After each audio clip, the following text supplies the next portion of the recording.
আসসালামু আলাইকুম। সংবাদে আপনাদের সবাইকে স্বাগতম। প্রথমে থাকছে সংবাদ শিরোনাম। প্রথমেই জানিয়ে দিব, খুব দ্রুতই ইরান যুদ্ধ শেষ হবে বলে আভাস দিয়েছেন মার্কিন প্রেসিডেন্ট ডোনাল্ড ট্রাম্প। এরপরেই জানিয়ে দিব, যুদ্ধ নিয়েই নতুন ইঙ্গিত দিলেন মার্কিন পররাষ্ট্রমন্ত্রী মার্ক রুবিও। তারপরেই জানিয়ে দিব, ৮০ বোমার শক্তিতে ইরানের নতুন ভয়ঙ্কর মিসাইল। সর্বশেষ জানিয়ে দিব, অবশেষে ট্রাম্পের নতি স্বীকার, যুদ্ধের সমাপ্তি কি তবে ইরানের শর্তে? দর্শক, এতক্ষণ শুনছিলেন সংবাদ শিরোনাম। এখন জানাবো বিস্তারিত জানার আগে আপনি যদি চ্যানেলে নতুন হয়ে থাকেন তাহলে আমাদের চ্যানেলটি সাবস্ক্রাইব করুন, আর কোন জায়গা থেকে দেখছেন এবং শুনছেন তা কমেন্ট করে জানান। ভিডিওটি ভালো লাগলে একটি লাইক দিন। খুব দ্রুতই ইরান যুদ্ধ শেষ হবে বলে আভাস দিয়েছেন মার্কিন প্রেসিডেন্ট ডোনাল্ড ট্রাম্প। তবে হরমুজ প্রণালী খুলে দেওয়ার চুক্তি না মানলে ইরানে আগের চেয়ে ভয়াবহ ও তীব্র বোমা হামলা চালানো হবে। এর আগে পাকিস্তানের কর্মকর্তাদের বরাত দিয়ে রয়টার্স জানিয়েছে, দুই দেশ চলমান যুদ্ধ বন্ধের সমঝোতা স্বাক্ষরে কাছাকাছি পৌঁছেছে। এদিকে ইরানের বিরুদ্ধে যুক্তরাষ্ট্র ও ইসরায়েলে শুরু করা যুদ্ধকে অবৈধ বলে মন্তব্য করেছে চীন। বেইজিং ইরানের পররাষ্ট্রমন্ত্রী আব্বাস আরাকচির সঙ্গে এক বৈঠকে চীনের পররাষ্ট্রমন্ত্রী ওয়াং ই বলেন, মধ্যপ্রাচ্যের উত্তেজনা কমাতে প্রচেষ্টা চালিয়ে যেতে চীন প্রস্তুত। অন্যদিকে ইরান যুক্তরাষ্ট্রের সঙ্গে শুধু একটি ন্যায্য ও পূর্ণাঙ্গ চুক্তি গ্রহণ করবে বলে জানিয়েছে দেশটির পররাষ্ট্রমন্ত্রী আব্বাস আরাকচি। বৈঠকে আরাকচি ওয়াশিংটনকে স্পষ্ট বার্তা দিয়ে বলেছেন, ইরানের স্বার্থ রক্ষায় এমন স্থায়ী ও ন্যায়সঙ্গত সমাধান ছাড়া তেহরান কোনো কিছু মেনে নেবে না। এ সময় চীনের দৃঢ় অবস্থানের জন্য বেইজিংকে ইরানের ঘনিষ্ঠ বন্ধু বলে ধন্যবাদ জানান। ইরান যুক্তরাষ্ট্রের যুদ্ধ শেষ, হয়তো একথাই শুনতে চাইছেন বিশ্বের বেশিরভাগ মানুষ, কেননা মধ্যপ্রাচ্যে যে যুদ্ধ চলেছে তার প্রভাব পড়েছে পুরো বিশ্বেই। তবে এই যুদ্ধ নিয়েই নতুন ইঙ্গিত দিলেন মার্কিন পররাষ্ট্রমন্ত্রী মার্ক রুবিও। যুদ্ধ শেষ নাকি শুধু নতুন অধ্যায়ের শুরু? হঠাৎ করেই কেন অপারেশন এপিক ফিউরি বন্ধ ঘোষণা? প্রজেক্ট ফ্রিডম, এটা কি সত্যি মানবিক সহায়তা নাকি কৌশলী চাল? আর ৮৭ দেশের ২৩,০০০-এর বেশি মানুষ, তারা এখন কোথায় দাঁড়িয়ে?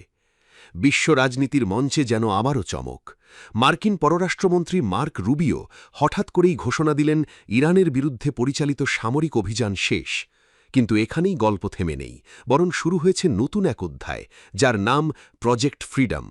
হোয়াইট হাউসে সাংবাদিকদের সামনে রুবিওর ভাষ্য ছিল আত্মবিশ্বাসী, তবে খানিকটা রহস্যময়। তিনি জানান, অপারেশন এপিক ফিউরি আনুষ্ঠানিকভাবে শেষ হলেও এর পরের ধাপই নাকি আরও গুরুত্বপূর্ণ, বিশ্বের জন্য এক ধরনের ফেভার। কিন্তু প্রশ্ন উঠছে, এই ফেভার কি সত্যি নিছক মানবিক উদ্যোগ? রুবিওর দাবি অনুযায়ী ইরান হরমুজ প্রণালীর নিয়ন্ত্রণ নেওয়ার পর উপসাগরীয় অঞ্চলে তৈরি হয় এক ভয়াবহ মানবিক সংকট। শত শত জাহাজ আটকে পড়ে, হাজারো নাবিক ও বেসামরিক মানুষ কার্যত বন্দী হয়ে যান। সংখ্যাটা শুনলে চমকে উঠবেন, ৮৭টি দেশের ২৩,০০০-এর বেশি মানুষ।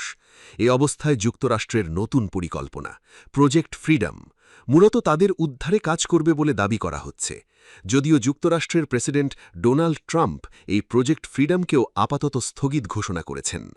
বিশ্লেষকরা বলছেন, বিষয়টা এতটা সরল নাও হতে পারে, কারণ ইতিহাস বলে, যখনই বড় কোনো সামরিক অভিযান শেষ হয় তখনই শুরু হয় কূটনৈতিক ও কৌশলগত নতুন খেলা। রুবিও নিজেও স্বীকার করেছেন, ইরানের সঙ্গে আলোচনার অভিজ্ঞতা ছিল জটিল এবং হতাশাজনক। তাহলে কি এই নতুন উদ্যোগ চাপ প্রয়োগের আরেক রূপ, নাকি সত্যি মানবিক সংকট সমাধানের আন্তরিক চেষ্টা? ঘটনা প্রবাহ দেখলে স্পষ্ট, প্রথমেই সামরিক চাপ, তারপর হঠাৎ সমাপ্তি ঘোষণা, এরপর মানবিক উদ্যোগের ব্যানার। এই ধারাবাহিকতা আন্তর্জাতিক রাজনীতিতে নতুন কিছু নয়, বরং এটা অনেক সময় সফট পাওয়ার প্রয়োগের কৌশল হিসেবেও দেখা হয়।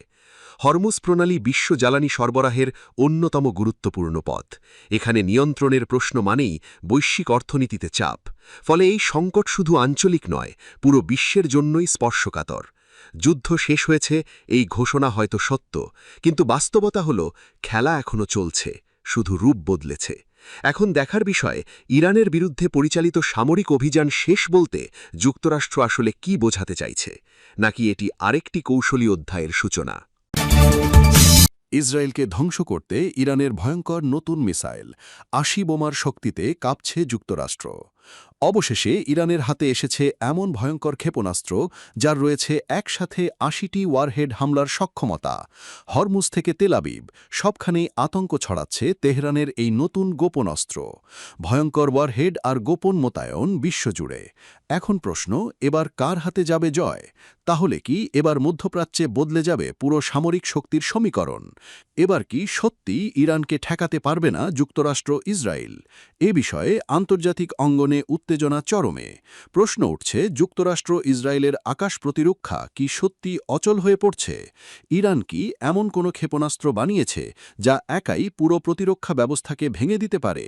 আর সবচেয়ে বড় প্রশ্ন, নতুন এই অস্ত্র কি আসলেই যুদ্ধের ভারসাম্য পাল্টে দেবে? সম্প্রতি কিছু আন্তর্জাতিক সংবাদ মাধ্যমের প্রতিবেদনে দাবি করা হচ্ছে, ইরানের এক শ্রেণীর ক্ষেপণাস্ত্র এমনভাবে ডিজাইন যে এগুলোতে মাল্টিপল ওয়ারহেড বা বিভক্ত আঘাত ক্ষমতা থাকতে পারে, যা একাধিক লক্ষ্যবস্তুতে আঘাত হানতে সক্ষম। তবে সামরিক বিশেষজ্ঞদের বড় অংশ বলছেন, ৮০টি বোমার সমান শক্তি ধারণের দাবি সাধারণত প্রচারমূলক বা রাজনৈতিক ভাষা, বাস্তব প্রযুক্তিগত পরিমাপ নয়। বিশ্লেষকদের মতে, ইরানের কাছে রয়েছে মাঝারি ও দূরপাল্লার ব্যালিস্টিক ক্ষেপণাস্ত্র, ড্রোন ও স্বল্পমূল্যের আক্রমণ সক্ষমতা, আন্ডারগ্রাউন্ড মিসাইল বেজ। এগুলো সত্যি মধ্যপ্রাচ্যে একটি গুরুত্বপূর্ণ সামরিক ভারসাম্য তৈরি করেছে, কিন্তু অপ্রতিরোধ্য বলা যায় না। ইসরায়েল ও যুক্তরাষ্ট্রের কাছে রয়েছে বহুস্তরীয় প্রতিরক্ষা ব্যবস্থা, যেমন আকাশ প্রতিরক্ষার short range system iron dome, ballistic missile interceptor arrow series, যুক্তরাষ্ট্রের প্যাট্রিয়টো থার্ড সিস্টেম। তবে ইরানের কোনো মিসাইলের যদি সত্যি বহু আলাদা আলাদা ওয়ারহেড ধারণের সক্ষমতা থাকে, তবে তা যে কোনো আকাশ প্রতিরক্ষা ব্যবস্থাকে ব্যর্থ করতে সক্ষম হবে। মধ্যপ্রাচ্যের ভূরাজনীতি সবসময়ই উত্তেজনাপূর্ণ। ইরান, যুক্তরাষ্ট্র, ইসরায়েলের মধ্যে পারমাণবিক কর্মসূচি নিয়ে সন্দেহ, আঞ্চলিক প্রভাব বিস্তার, সামরিক প্রতিরোধ নীতি, এই তিনটি বিষয়েই উত্তেজনা বাড়িয়ে রাখে।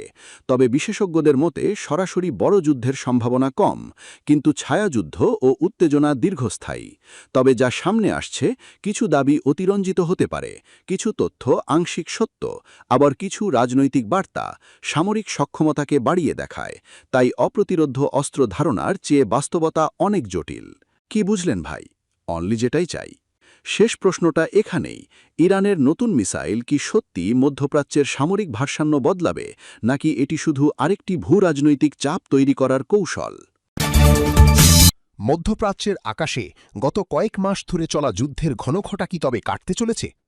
ইরানের একের পর এক শীর্ষ নেতাদের হত্যা করার পরও তেহরানকে দমানো যায়নি, বরং নিজেদের নীতিতে অটল থেকে তারা পশ্চিমা শক্তির বিরুদ্ধে প্রতিরোধ জারি রেখেছিল।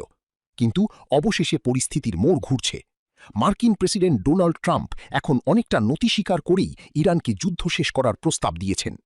তিনি নিজেই পূর্বাভাস দিয়েছেন এই বিধ্বংসী যুদ্ধ এখন খুব দ্রুতই শেষ হতে যাচ্ছে। তবে ট্রাম্পের এই সুর পরিবর্তনের নেপথ্যে কি? এর নেপথ্যে রয়েছে অর্থনৈতিক ও রাজনৈতিক চাপ।